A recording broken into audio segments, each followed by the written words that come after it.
Podium Podcast. Lo mejor está por escuchar.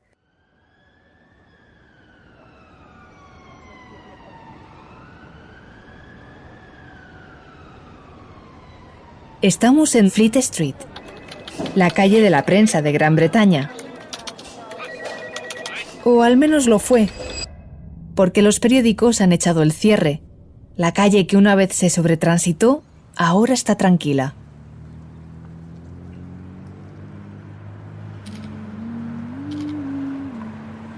Se otea algún que otro turista perdido con su cámara, algún romántico del papel que va en busca de la historia que allí escribieron centenares de cabeceras.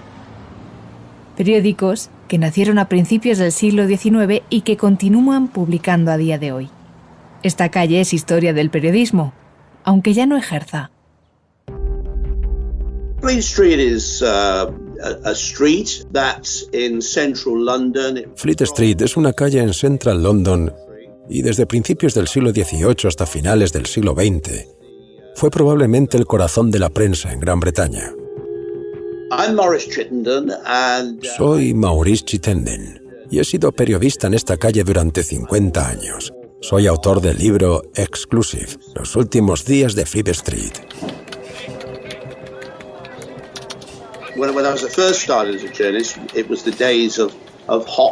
Cuando empecé a trabajar en Fleet Street, todavía eran los días de las tipografías de plomo. Era un lugar muy concurrido, con muchas furgonetas que dejaban las bobinas de papel donde después irían impresos los periódicos.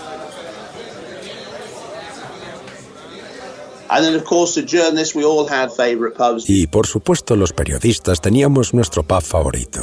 El pub abría hasta tarde, así que siempre te encontrabas algún editor borracho por la noche. Y si querías un trago a las 4 de la mañana, en Spitalfields Market, al este de Londres, todavía había alguno abierto. In 1986 there was a big industrial dispute. En 1986 hubo una gran huelga y el magnate y empresario Rupert Murdoch decidió mudar las sedes de sus periódicos. Muchos siguieron la estela y decidieron hacer lo mismo. So now there are no newspapers in Fleet Street. Así que ahora no hay periódicos ni periodistas en Fleet Street.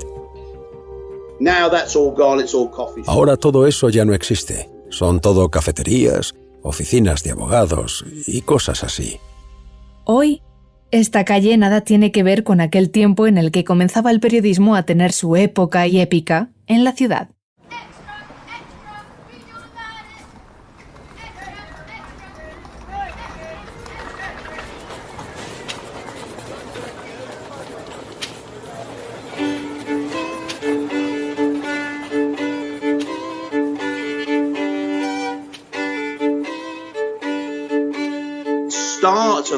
Al comienzo del siglo XIX, Fleet Street contaba con 52 diarios. Si en 1850 solo el 50% de la población de Londres escribía o leía, para finales de siglo, casi el 100% podía hacer ambas cosas.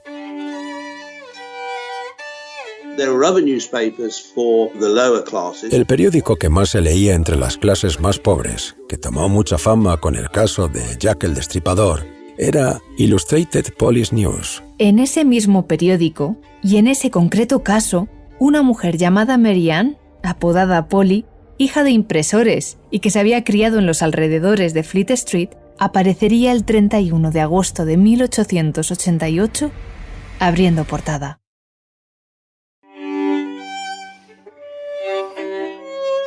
Canónicas. 5 vidas borradas por Jack el Destripador. Episodio 1. Polly Nichols, los pobres merecedores. Polly Nichols' life started in the area that we think La vida de Polly Nichols comenzó en el barrio de la prensa en el Londres del siglo XIX. her family were all... Toda su familia estaba conectada de manera directa o indirecta con la industria editorial. Aunque estas personas no escribían historias, las hacían posibles, cuenta Hallie Rubenhold. La historiadora ha investigado la vida de Polly Nichols y nos la cuenta en su libro Las 5 mujeres, las vidas olvidadas de las víctimas de Jack el Destripador. Su padre era herrero y fabricaba tipografía de plomo para las imprentas, y ella acabó casándose también con otro impresor.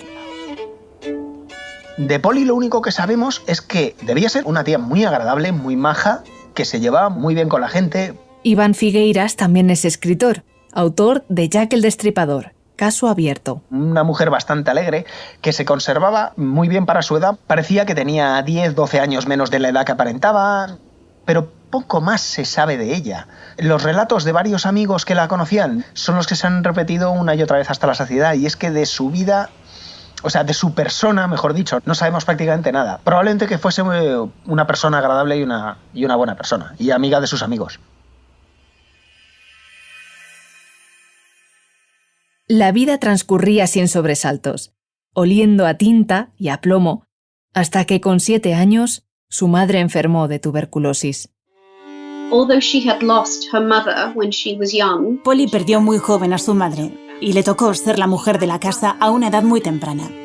Es cierto que en la familia había varones. Estaban su hermano y su padre, y eso significaba 2 salarios en la casa. Tenían cierta estabilidad económica. Cuidar de su familia era ahora su trabajo, y su destino no era otro que el de encontrar un buen marido.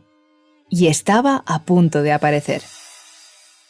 Cómo conoció al joven William Nichols se desconoce. Quizás se lo presentó su hermano. Ambos eran de la misma edad y trabajaban en el sector de la imprenta. Con él, Polly, a los 19 años, contrajo matrimonio en 1864. but even so, when she got married, Incluso cuando se casó, ella y su marido siguieron viviendo con la familia de Polly en una casa muy estrecha. En el número 30 de Bovary Street, cerca de las oficinas del Daily News, un periódico que en esa época editaba Charles Dickens. Como era de esperar, la familia Nichols comenzó a crecer y la casa iba menguando. Aunque el caso de Polly no era tan dramático, en aquella parte de la ciudad la pobreza era extrema.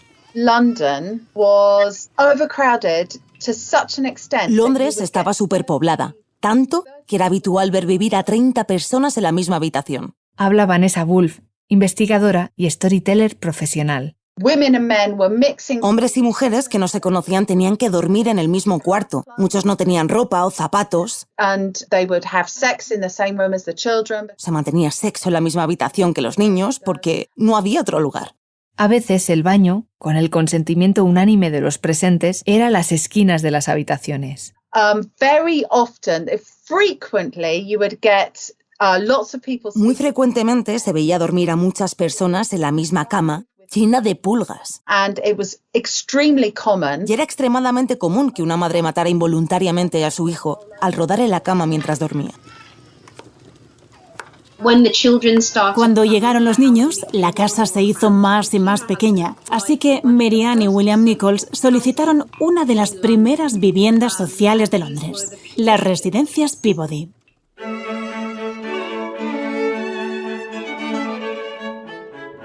El complejo residencial Peabody fue impulsado por el estadounidense George Peabody. Los libros lo retratan como el gran filántropo del siglo XIX.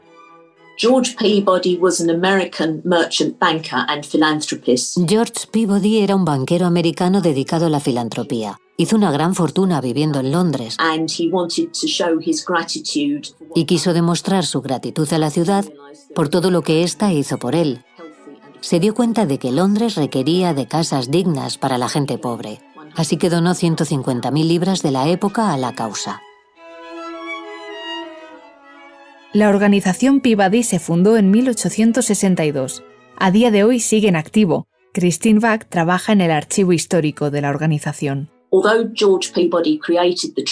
Aunque George Peabody creó el Trust para proporcionar vivienda a lo que él llamaba los pobres de Londres, la intención era seleccionar inquilinos con ingresos bajos, pero estables, y no personas indigentes. Un periodista del Daily News describía así las casas sociales del señor Peabody. Las paredes están cimentadas. La cocina está equipada con un horno y una caldera. En cada piso hay una lavandería, con una escurridora y una alisadora. Está dedicado al uso de 4 familias que tienen el privilegio de ocuparla por turnos. Y aquí no concluye la larga lista de comodidades de estas mansiones. Apartado, hay un espacioso baño que los inquilinos podrán usar sin necesidad de pago. Hoy en día las viviendas sociales son muy normales, Pero antes no había nada parecido. Era algo único. Estos edificios eran un mundo diferente al que estaba acostumbrada Polly. Eran pisos limpios, espaciosos, con más de una habitación. Una para la pareja, otra para las niñas y otra para los niños. Y había calefacción en todas las habitaciones. Era increíble, algo revolucionario, todo lo que una familia así hubiera deseado. Polly y medio Londres deseaba poder pasar los estándares que pedía el señor Peabody para poder ser una de las familias afortunadas.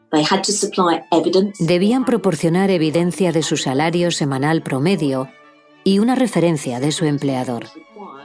Y desde la organización estaban obligados a inspeccionar la vivienda del posible inquilino para comprobar que la mantenía limpia y ordenada, incluso si las instalaciones eran deficientes. Ellos eran lo que en la época la clase alta llamaba deserving poor, los pobres merecedores. Aquellas personas pobres con buenas intenciones, pobres dignos de una casa. Para vivir en la comunidad de Peabody había una serie de normas escritas de las que, de nuevo, el Daily News se hizo eco. Se ordena la limpieza de los pasillos, escaleras y armarios comunes. Deben ser limpiados todos los días antes de las 10 de la mañana. Ningún hombre que quiera ocupar la vivienda deberá ganar más de 30 chelines a la semana. El supervisor se asegurará de darle una plaza preferente a las familias cuyo proveedor económico regrese a tiempo para cenar con su familia. Polly y William se ajustaban al perfil y lograron ser de las primeras familias en habitar un piso Peabody. Christine Bach nos manda una fotografía de unos registros tomados a mano. Datan de 1875. ¿Cuál es su nombre? William Nichols. ¿A qué se dedica? Trabajo en imprenta. ¿Dónde exactamente? En la imprenta William Close & Sons. Estamos en Duke Street, a unas manzanas de aquí. ¿Viene con familia? Sí, esposa y 3 niños. Tienen 9, 7 y 5 años. Perfecto. Puede usted incorporarse al edificio Peabody en la calle de Stamford Street. Segunda planta, bloque D. Número 3. Aquí tiene las llaves. El edificio se encontraba cerca del río Támesis, al lado de lo que hoy es la parada de metro de Waterloo. Parte de las viviendas se demolieron en 1970, pero todavía siguen algunas en pie. Todo parecía ir como Paul imaginó. Crear una familia respetable, disfrutar de una vivienda digna, una vida de oportunidades para aquella niña de clase obrera. El trabajo iba bien y pronto llegaron 2 hijos más. Sin duda, Polly fue muy afortunada. Pero por desgracia, su marido comenzó a engañarla con la vecina, una cosa que ella no toleró ni soportó. Y finalmente Polly acabó abandonando su hogar.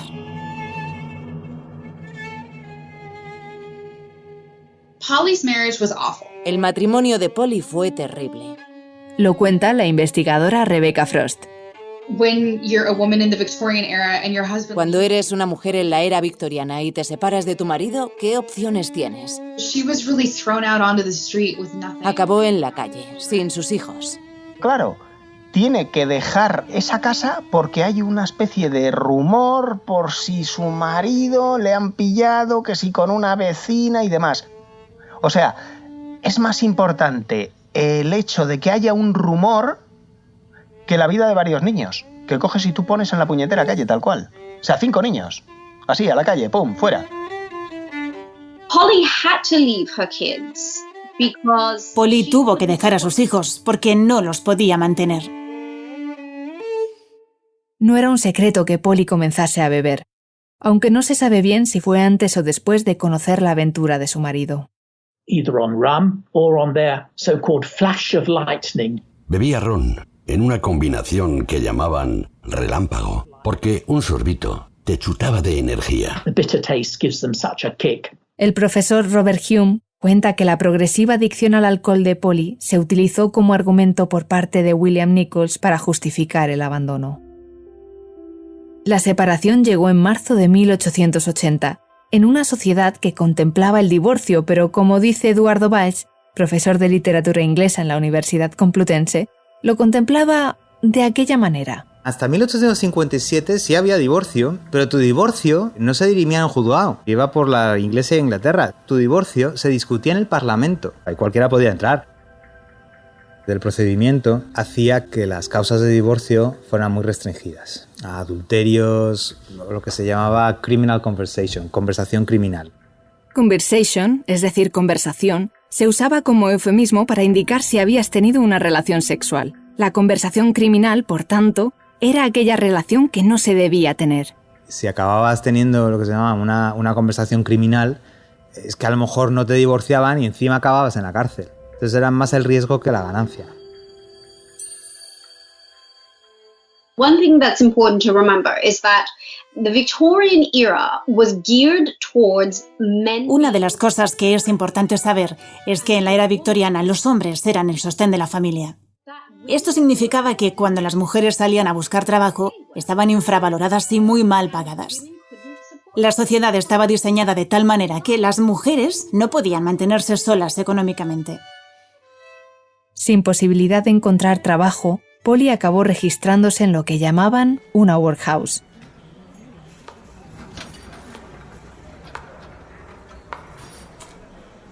Una workhouse es un albergue donde tenías prácticamente todos los elementos de subsistencia, techo, comida, bueno, higiene poca, aunque higiene al bulto, ¿no? De echar desinfectante al suelo y cosas así. Se aprovechaba como espacio de trabajo. Para que te hagas una idea de cómo eran las condiciones en ese tipo de lugares, nadie quería ir a los workhouses. Nadie. O sea, las mujeres preferían prostituirse para conseguir los 4 peniques que tener ese alojamiento gratis con la cena incluida. Lo que hay que imaginarse es primero un dormitorio. La parte, digamos, del fondo de la workhouse, porque en el centro, digamos, o tenía un gran patio o tenía un gran taller. Y al fondo tenías los 2 dormitorios, que eran pues una gran nave. Camas de madera sobre todo bastante estrechas. ¿Por qué? Porque permitía poner cada vez más. Era una alternativa a la cárcel. Te cogían y si el juez estimaba que a lo mejor a la primera decían, bueno, pues no te vamos a meter en la cárcel, pero vete aquí porque así no vives en la calle y te vas a esto. Así que en cierto modo también puedes decir que eran cárceles privadas, de alguna manera, hasta cierto punto.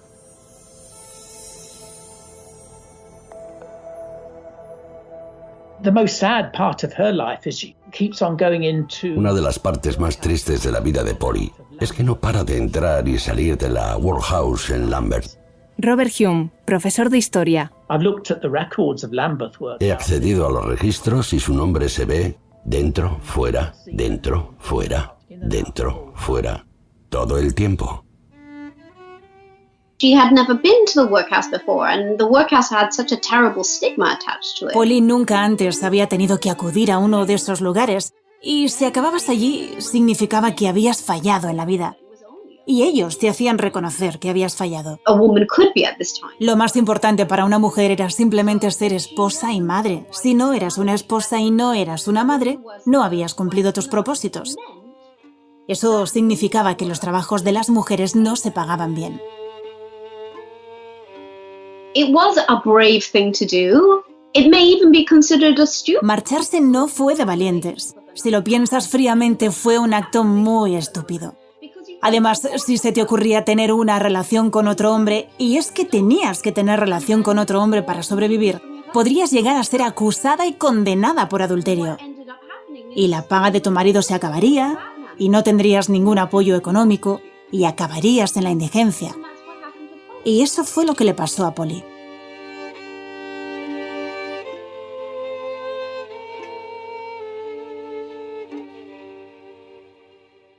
A Polly no le quedó otra que pedir limosna en las calles de Londres, junto a la mitad de la población.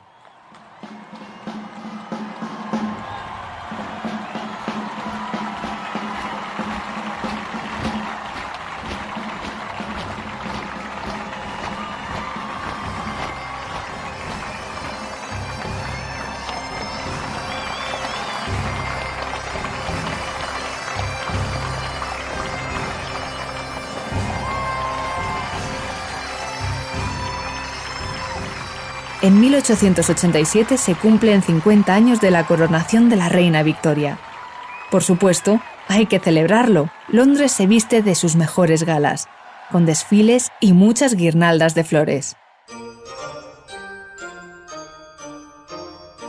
Efectivamente, es cuando se cumplen los 50 años de la subida, vamos, de la coronación de Victoria. Se inaugura una línea de metro, conciertos, festivales, etc. Un año en el que la opulencia de la corona contrastó como nunca con la escasez del pueblo.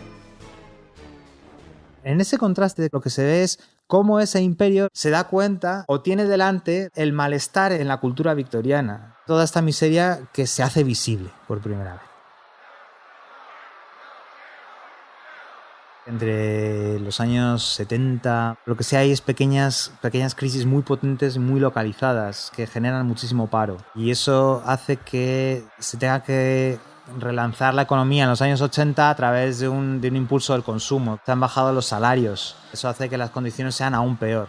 Cala entonces el mensaje marxista. Ese año, tras meses vagando por la calle y coqueteando con las workhouses y el alcohol, Polly Nichols, que probablemente ya había perdido toda esperanza, se une a un pequeño asentamiento en Trafalgar Square. Mujeres y hombres sin techo, con trabajos precarios, dormían apelotonados en los regazos de las estatuas de la histórica plaza.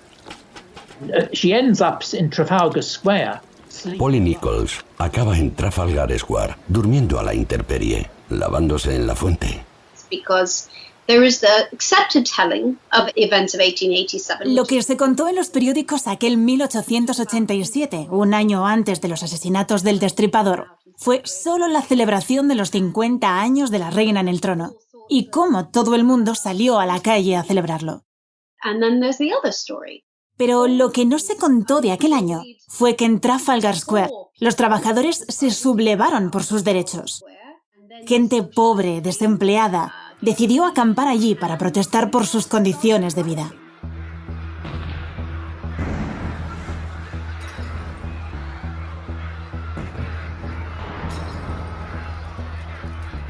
Las protestas estallaron. El 13 de noviembre de 1887, en Trafalgar Square, se desató lo que después se conocería como el Bloody Sunday, el Domingo Sangriento. Allí se manifestaron alrededor de 10.000 personas. Es una revuelta pura y dura, donde hay muertos, donde la policía tiene 2 o 3 entradas bastante duras. La revuelta en concreto, la de noviembre del 87, es producto de 2 cosas.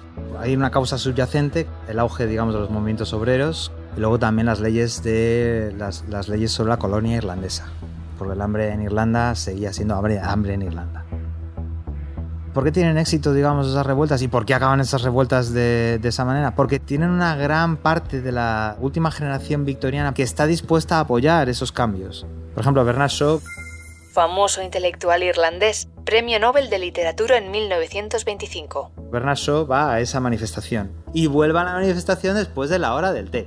Oscar Wilde también lo apoya y son de hecho críticos con la dictadura del proletariado. Esa anécdota del té es verdad que lo que hace es que transparenta, o sea, las clases no se mezclan.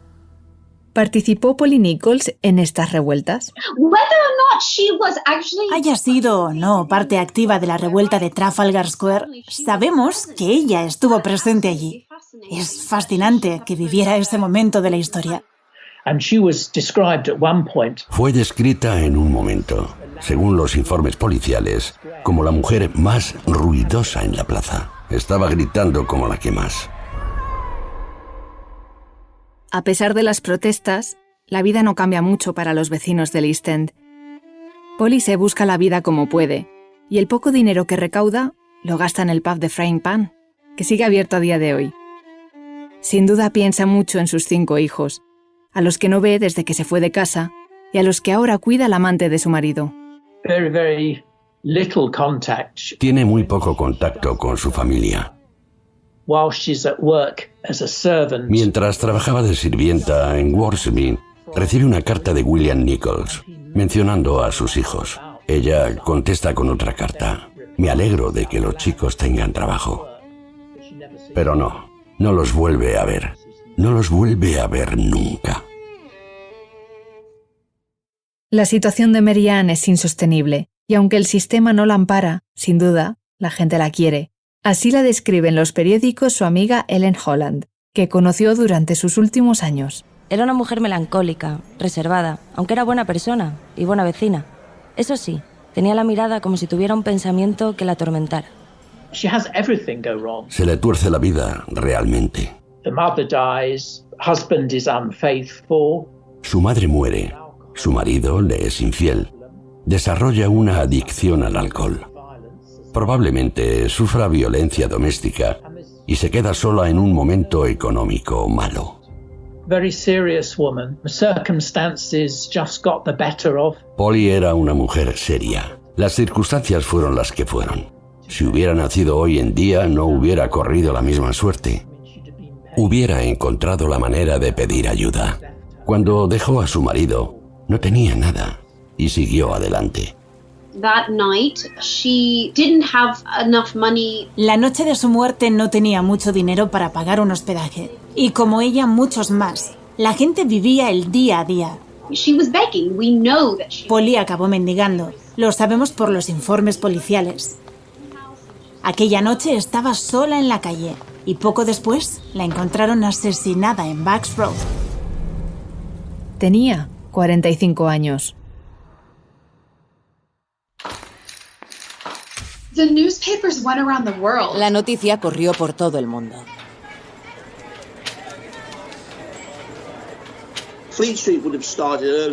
Fleet Street comenzaría su jornada muy temprano, porque había que preparar las primeras impresiones del mediodía. Así que los periodistas llegarían sobre las 5 de la mañana. Algunos irían con su bici por Scotland Yard para cubrir la noticia del asesinato de esta mujer. Fue un fenómeno mundial. Las agencias mandaban teletipos a todas las sedes del mundo. No fue solo un episodio criminal que se quedara en Londres. Y luego está esa frase famosa del marido cuando fue a identificar su cuerpo. Te perdono lo que eres, por lo que has sido para mí.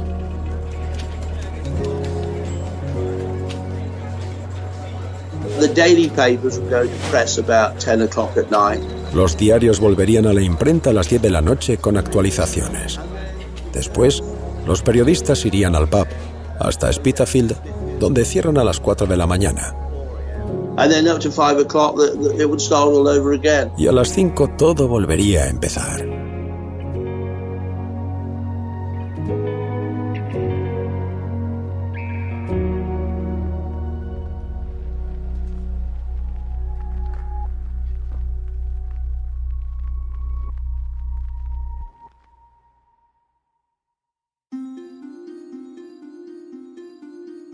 Ocho días después, los periodistas regresarían a Whitechapel para escribir sobre otro brutal asesinato.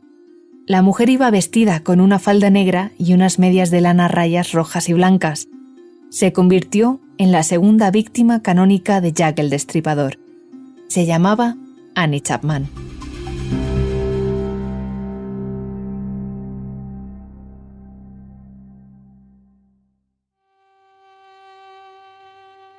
Carrozas, palacios, palacetes y hasta Buckingham Palace. Descubrimos otra cara de Londres con Annie Chapman. Escúchalo en el siguiente episodio de Canónicas.